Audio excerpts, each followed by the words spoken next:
Hello and welcome. Today, my guest is Cynthia, who had a very interesting near-death experience, and today she's going to tell us about that. Cynthia, how are you doing? Thank you for joining me.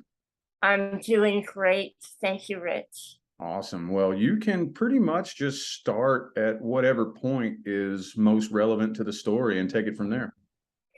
Well, Rich, I have had more than one near-death experience, actually, because I am a stage 3 cancer survivor, and I was also diagnosed with a secondary illness from the cancer treatments. And so after the main cancer surgery, all of the reconstructive surgery and opening my blood vessels back up that had constricted through the radiation therapy had to land me back in the hospital. But the main near-death experience I had when I went through the cancer had to do with actually traveling to the other side. Wow. And I was aware of this because I had already been involved in transcendental meditation for many years. And as someone who is a psychic, who seeks on a spiritual level, I am a praying person. So before I work with anyone and bring through any kind of information, I always ask for guidance from God. And I do pray in the name of Jesus Christ. And when I began spiritually, because I'm going to have to backtrack a little bit here, That's I okay. started to work with a spiritual teacher in the early 80s. And she taught me how to work with the white light, how to call in the angels, and gave me great advice on how to live my life as I was opening up on the spiritual level. I had to very much play by the rules. That meant no drugs, no drinking, and focusing solely on studying Holy Writ by many teachers. And I began to have what is known as astral travels. And the first ones were very pleasant. And I would leave my body at night. I would find myself in this beautiful tropical setting on this island. I could feel and smell the air. I could smell the flowers.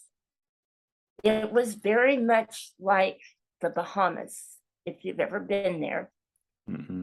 And the sand was very white. It was very warm. And I felt so good. It was bliss. And I did not want to leave this beautiful place. And I would begin to walk down a dock, a boat dock. And at the end of the dock, I saw a boat with quite a few elderly people. Looked like there was between maybe 13 to 16. And they appeared to be in their 80s and close to 100. And they were very happy. And they were waving goodbye to me, and they were all smiling and talking. And this was all happening on a telepathic level when they were laughing and talking. So our eyes would meet, and they would smile, and I would hear all this. And I wanted to get in this boat.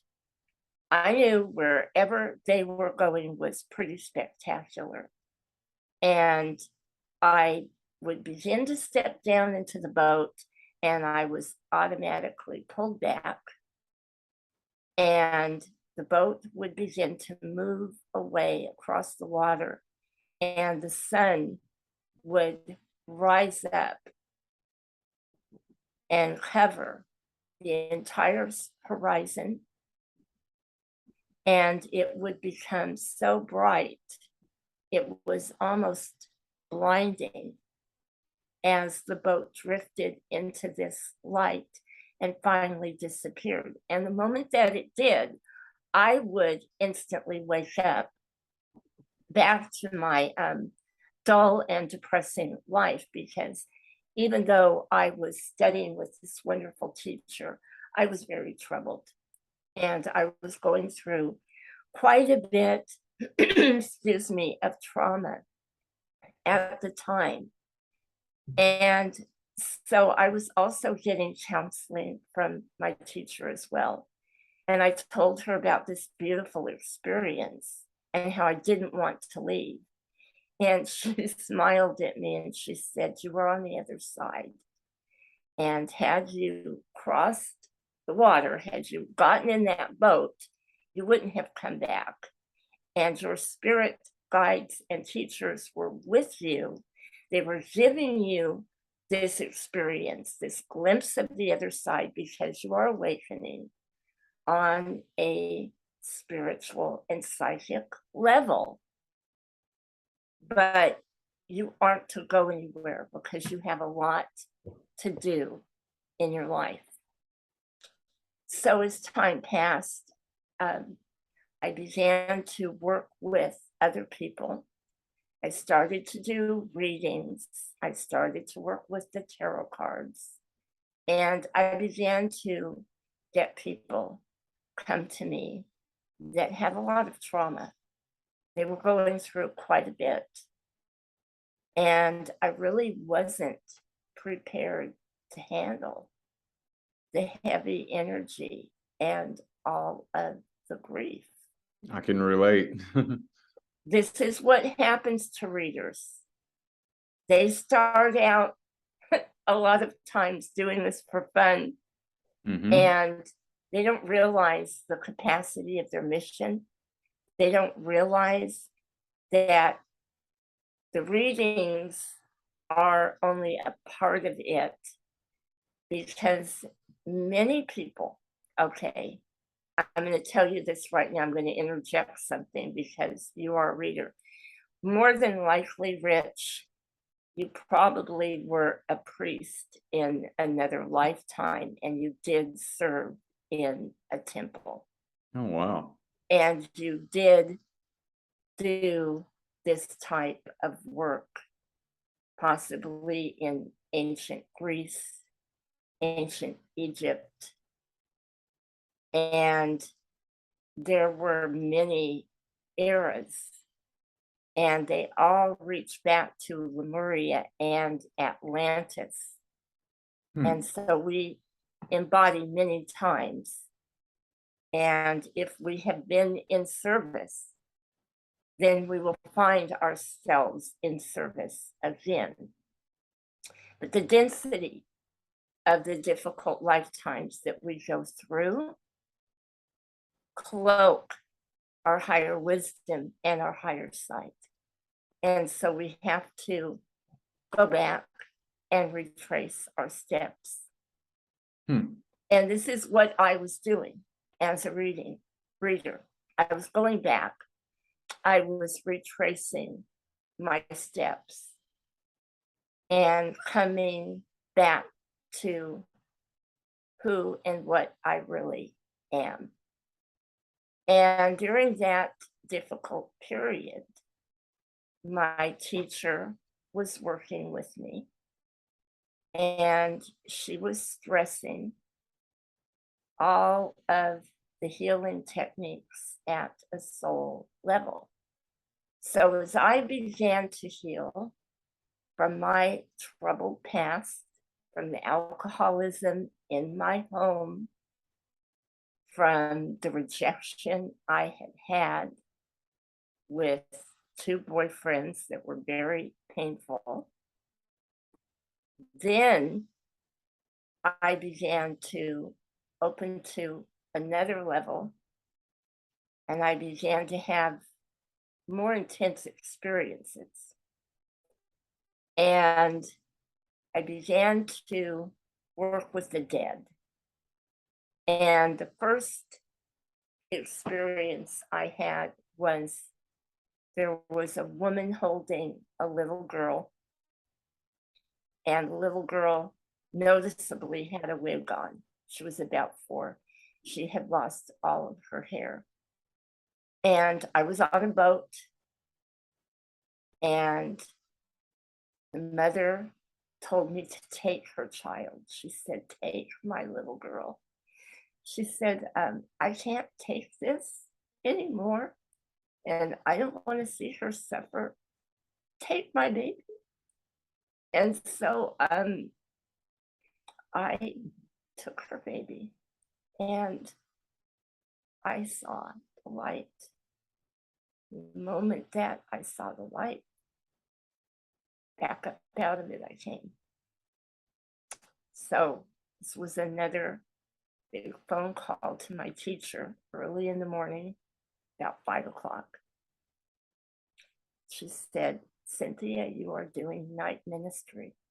This is night ministry for a soul that has crossed over. And you are beginning to serve time on a spiritual level in a new apprenticeship for this lifetime." So from there, I began to have other experiences that were very unpleasant. And I found myself at a cemetery. And the cemetery was very gray, very gloomy. And the headstones were very overpowering. And there were crypts, and in the distance, I could see the great mausoleum. Now, crypts, when I was walking by them, I could actually feel the consciousness of spirits who had gone on. I couldn't see them, but I could feel them. I knew they wanted to say something to me. There was a lot of energy. And I felt myself pulled to this mausoleum. And I was going towards it, floating basically towards it. And I began to see people that definitely had transitioned from the physical body, but they did not know they were on the other side. They were in a state of confusion. And they were asking me for help. And I instinctively knew that they had to get to that mausoleum in order to cross over. So once again, I call my teacher and she says, "Cynthia, you are dealing with the unrisen dead, those who left the embodiment at a lower level of consciousness. They were not educated in life after death, the material world. Pleasures of the flesh were all they knew, was all they focused on. And they are in the lower astral, below the earth plane. They have left the earth plane, but they have not completely transitioned. And this is what you are being exposed to at this time." So this went on for years. And this is when the bulk. I was getting spirit contact, was having situations happen where I was meeting with relatives and friends of family who had passed on. But it became more intensive to where I began to really receive messages from the other side. So by the time I get into my early 40s and I am diagnosed with cancer, I am preparing for my own transition. I'm making my own arrangements because the doctors told me I had a 50% chance of surviving the surgery.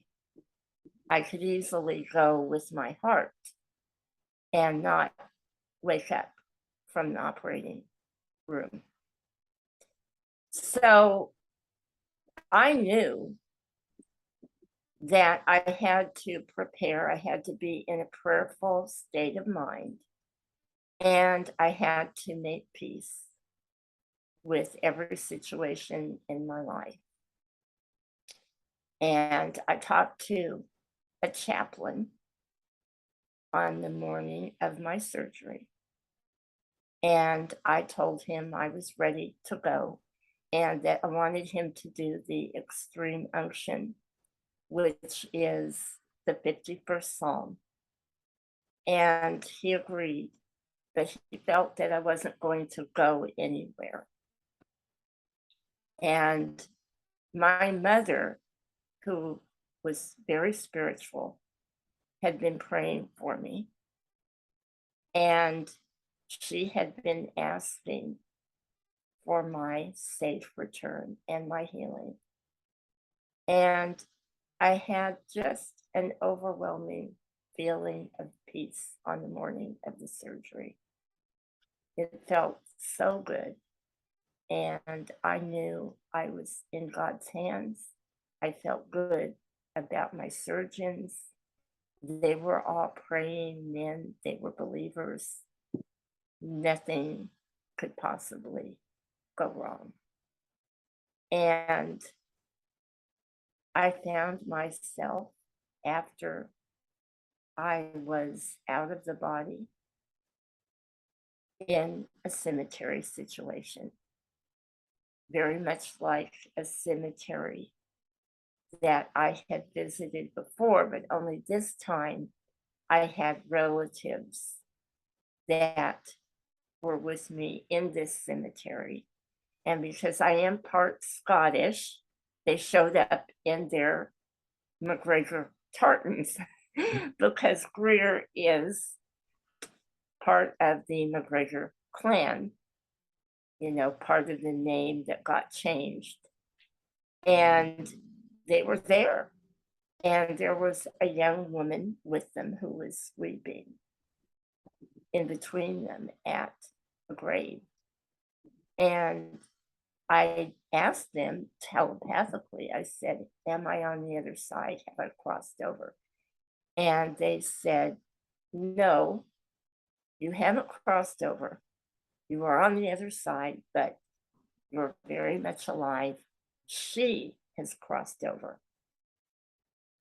And I knew that she was weeping because she was very much aware that she wasn't going to finish out her life because she was very young. And that was one instance that I had. There was another instance where when I got back to the surgical floor after I was out of intensive care, where my tracheotomy had not been cleaned. So it was all clogged with mucus. And I couldn't breathe at all. And I was desperately trying to reach the nurse's call button. And I found myself out that time again. And I saw,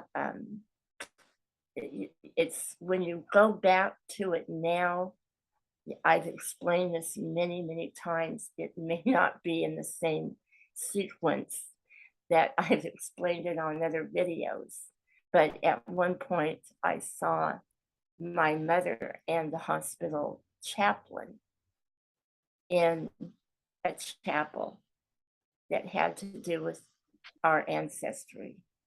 And I saw beloved Jesus and beloved Mary in levitation with roses manifesting in the air.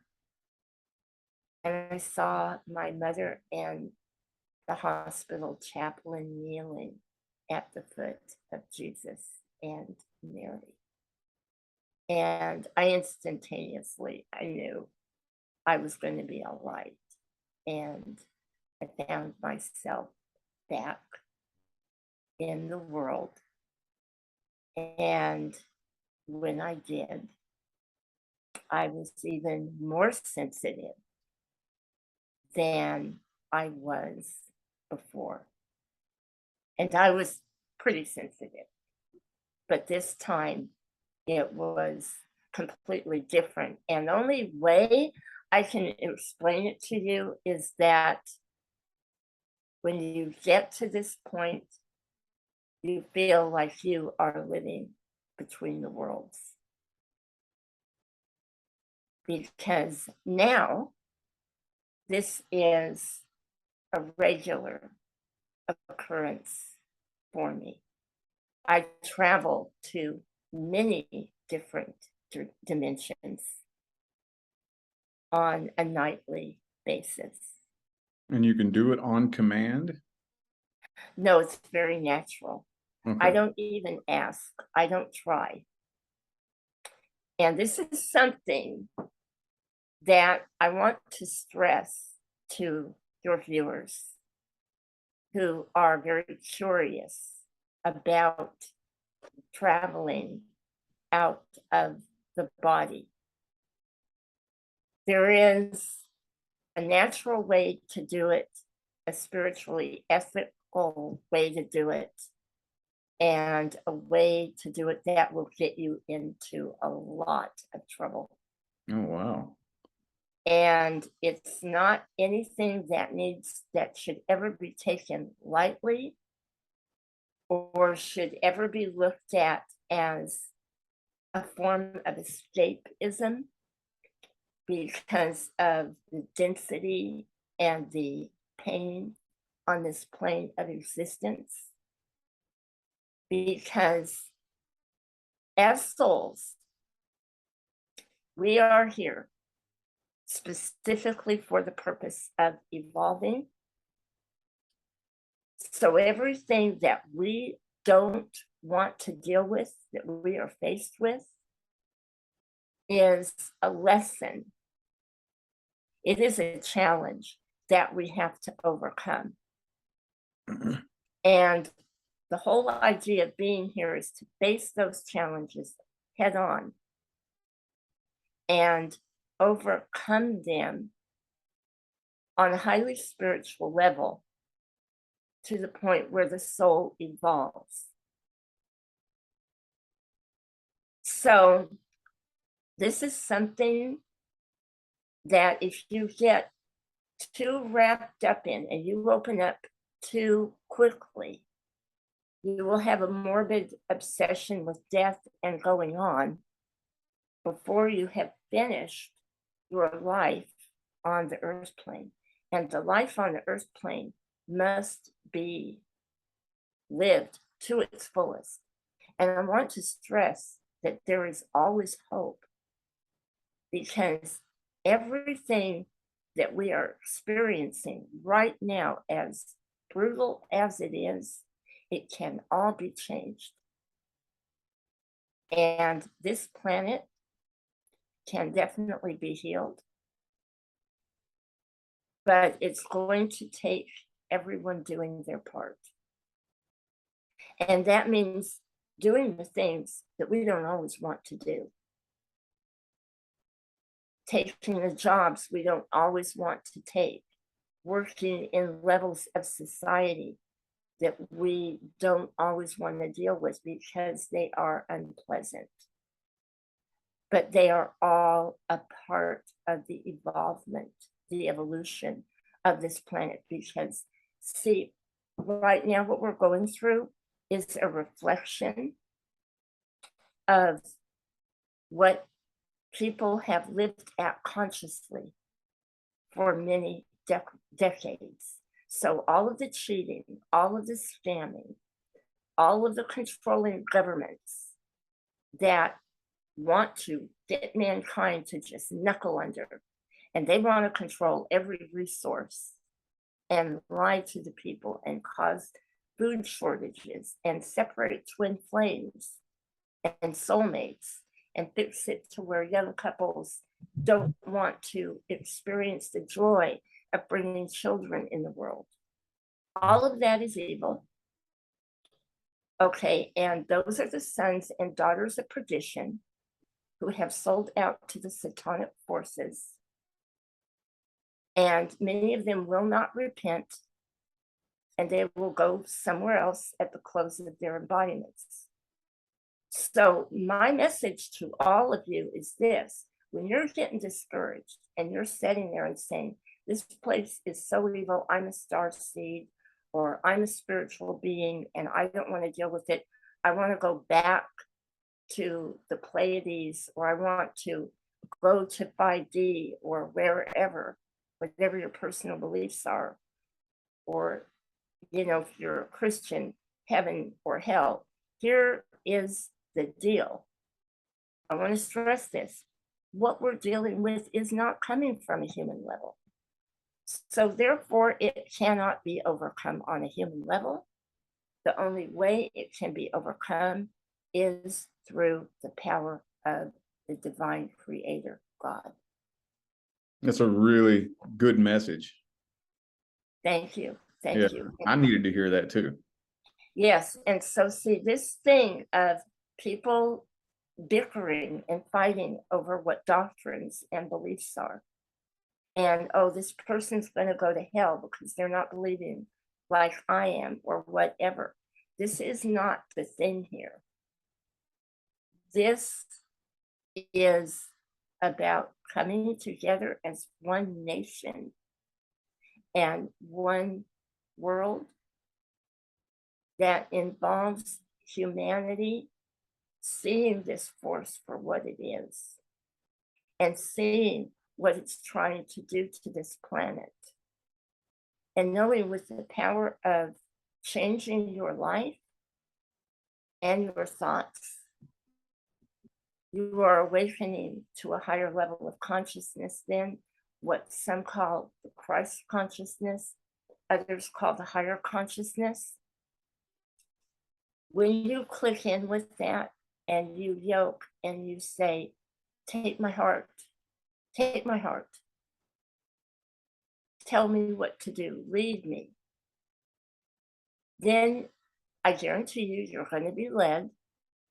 You might be shown some pretty bizarre paths of service you're supposed to be doing that don't make much sense.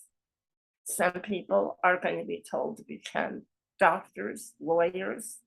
Others are going to open up as spiritual channels. By the way, that's biblical. Your sons and daughters shall prophesy. Yeah. Okay, that's all part of this. Mm-hmm. This is why there are so many channels out there at this time. I did have a question. You mentioned a couple of minutes ago that you could experience some negative consequences if you turn to astral travel and whatnot as a form of escapism. What is a general idea of what some of those negative consequences could be? Okay, if you are not working from an enlightened level of consciousness and you are not mindful and prayerful and you are not connected to a strong path of spiritual belief where you are working 100% for the highest good, what will happen is you will go to the lower levels in the astral realms that will reflect your level of consciousness you are at. So I want to clarify something here. Okay, when people come to God after they've been, this is something I see a lot. People who've done a lot of drugs and say they were in witchcraft and dabbled in meditation and new age stuff, and they were doing drugs or whatever, and they have these big satanic experiences, and then they went over to Christianity, and that all stopped. Okay, it wasn't because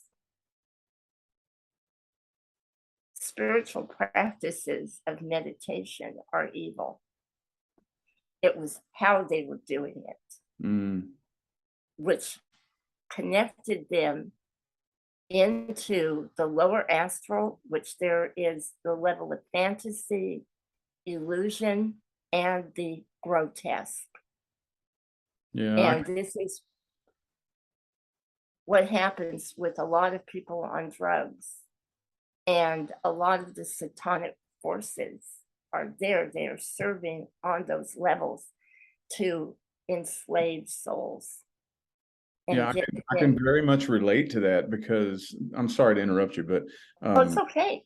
I had an experience myself where back in 2014, I was very obsessed with like near-death experience literature, and I was very suicidal. And I did attempt suicide, wanting to escape this world and go to the other side that I keep hearing about. That's so bright and blissful, and that's not what I experienced at all. I did experience what from what it sounds like was the lower astral. It was Yeah. very dark, and there were beings that were very negative, and it was so that's the reason that I asked that, because I have experienced that. So I'm so glad that you did, because I want to tell you the beings that you had the experiences with, they were entity attachments that were attached to you at that time that were trying to talk you into committing suicide. And so, whatever was going on in your life at that time had drawn these entities, and they were surrounding you, and they were talking to you, and they were telling you to do this. And the other thing also that comes up that people are unaware of, because we are in a physical form, we have had lifetimes where we have not been operating from our highest level. This is why we come back here, because there's things we need to work out. We have to evolve.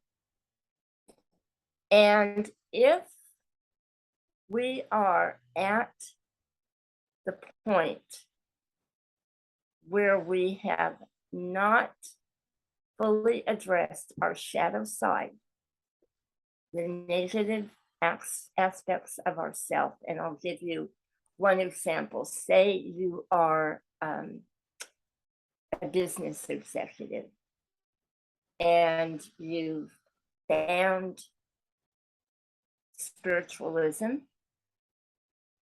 philosophy, and you've begun to meditate, or you've gotten saved and you're calling yourself a Christian and you're going to church every Sunday,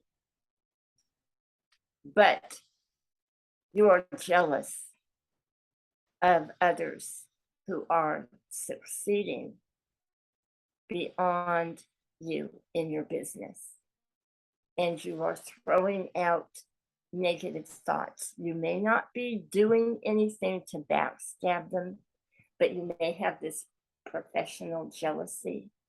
That's a personal shadow. Okay, And so our personal shadows, our inner demons come up. And when we get triggered over by what somebody has, what they bought, a relationship, or finances, it can be anything, and we find ourselves getting really triggered and really agitated, that's part of our shadow side that we haven't worked through. And so these will come up in the astral planes as well, and they will present themselves to us. Hmm.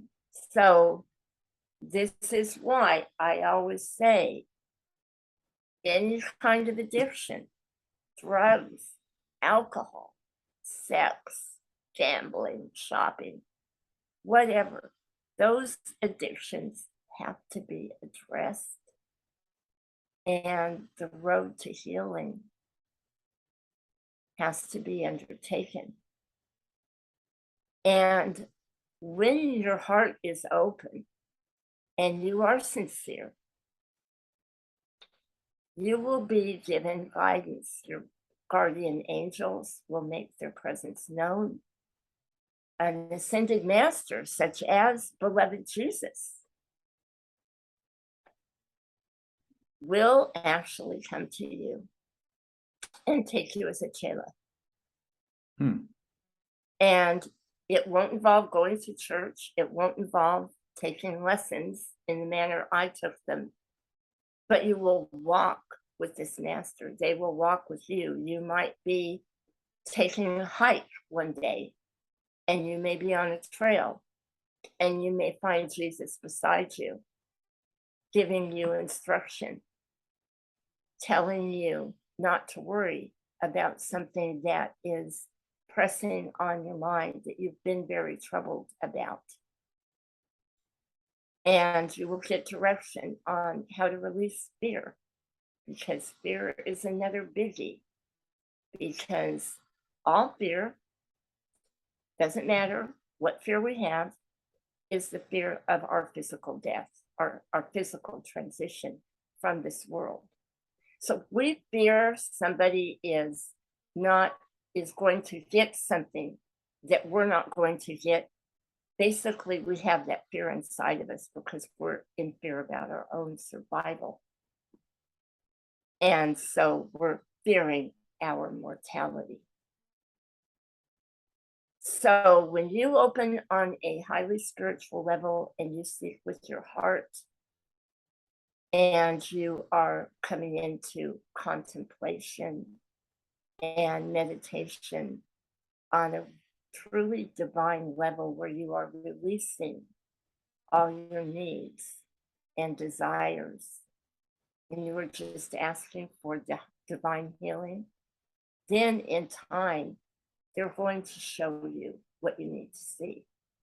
And you will be given experiences. And it's really exciting for me because I've worked with a lot of people that have been blocked in this way, and they've tried to do it through mushrooms and acid and pot and just a variety of things. And then they get to me and I say, you gotta stop it all, you know, and they do. And they'll become a Reiki healer, or they'll get a degree in counseling, or they'll go from, just clubbing it and drinking and getting their drugs, and they'll just do this 100-degree turnaround with their life. And then a couple years later, I'll get this phone call, because I stay in touch with everyone. But Cynthia, you're not going to believe what happened. You know where I went last night? And boom, it just starts. And they are having these beautiful experiences. Now, I want to stress the astral, when we refer to the astral is the lower realms. The higher realms are the etheric realms. And they are different levels. And when we transition from the physical body, we will be administered to according to our level of consciousness, because they can't open us up all the way, because it would be too much for the soul. So if I may, I'd like to give you an example of one of my experiences on this. Absolutely. I was with the dead, and this was about, I would say, 15 years ago, because I was telling this whole experience to my stepfather, who was a believer in all of this. And I was at the cemetery, and I went into the mausoleum, which was actually a temple on the other side. And so when you come in, if you know what a mausoleum feels like, okay, there's a very specific energy to it, which is the energy of the unrisen dead, because mausoleums are definitely gateways into the other realms. So they hold a lot of energy. And the energy on the other side is hundreds of times lighter. You still feel the deathy energy, but it's of a much higher vibration. And so one gentleman had crossed over, he'd made it over. And I telepathically could tell he'd been very materialistic, and had done some things in his life, that were not too kosher. And it was really about getting what he wanted, and he enjoyed life, and he didn't want to die. So he had made his transition as a narcissist who was in his late 80s.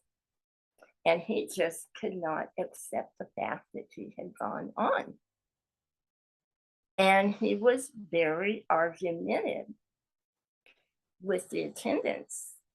And he said, "Now look here," he goes, "I want this taken care of right now."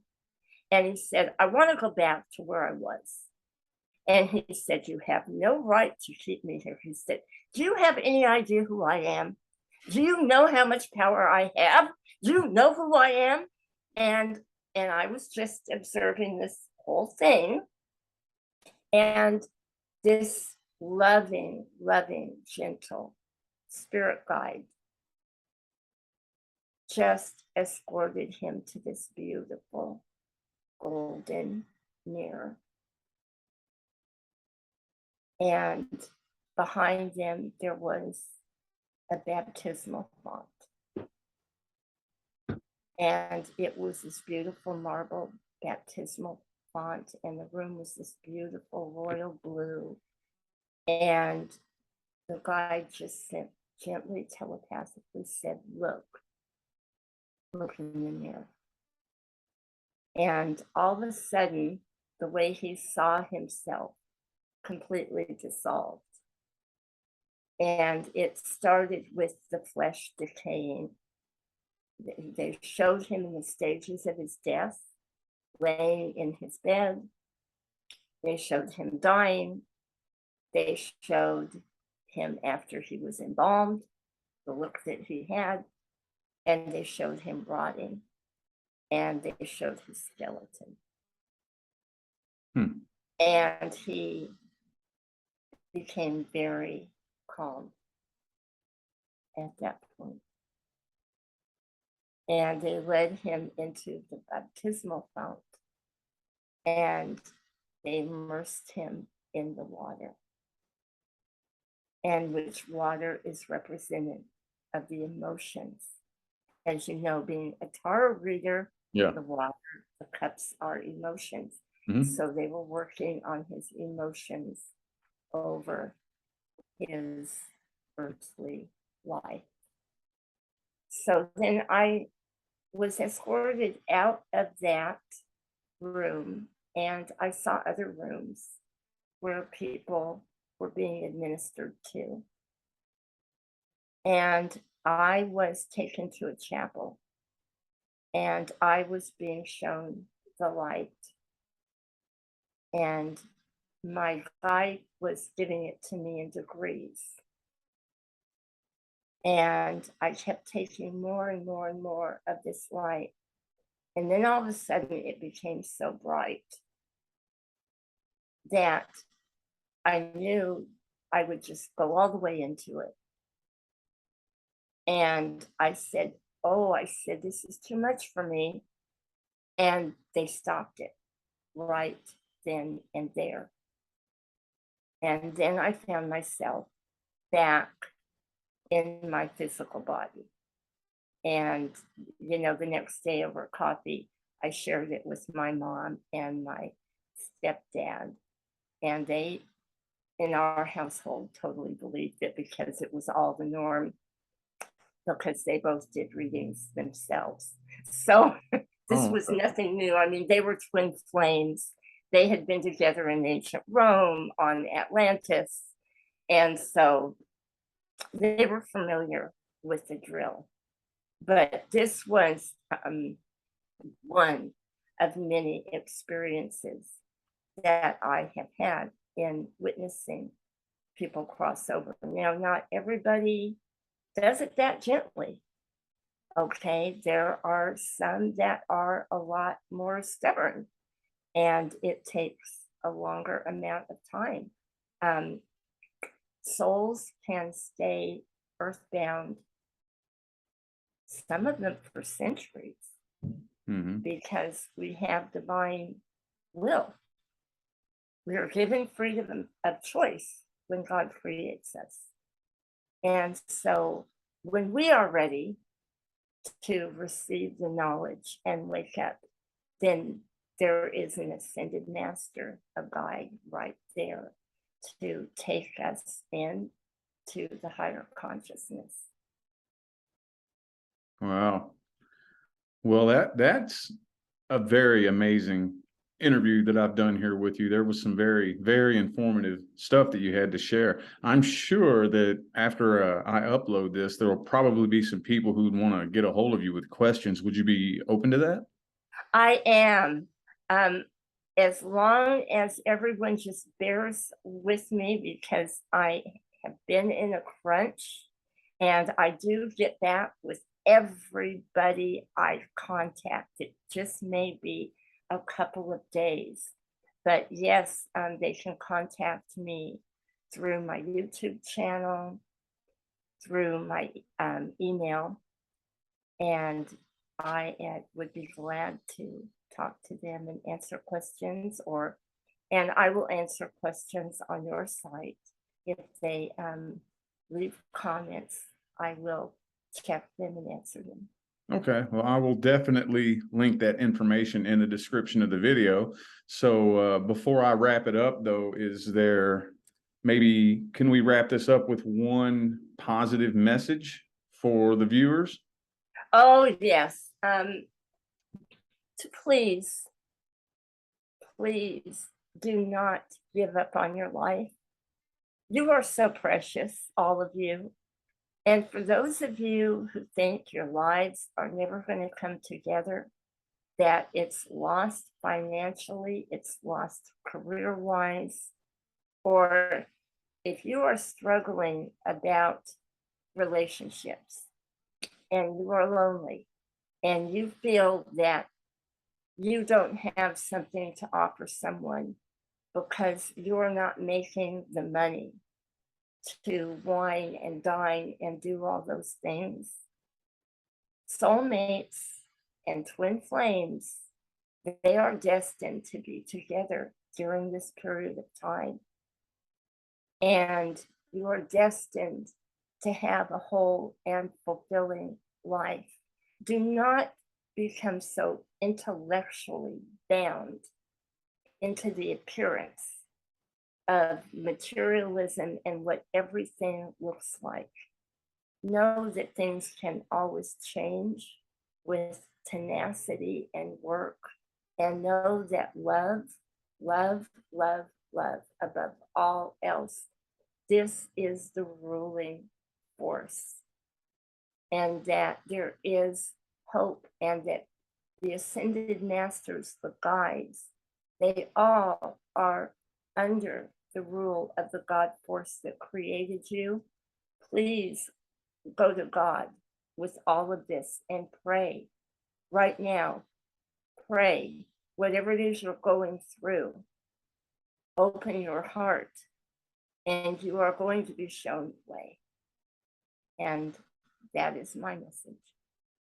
Awesome. Well, thank you very much. And there was a lot of things there that I needed to hear too. So I'm probably going to rewatch this a few times for my own learning. But thank you so much for joining me, Cynthia. I'm going to go ahead and get out of here. And I wish you a very happy day. And Oh, yes, thank you so much. thank you, Rich. You take care. All right. You have a good Bye-bye. day.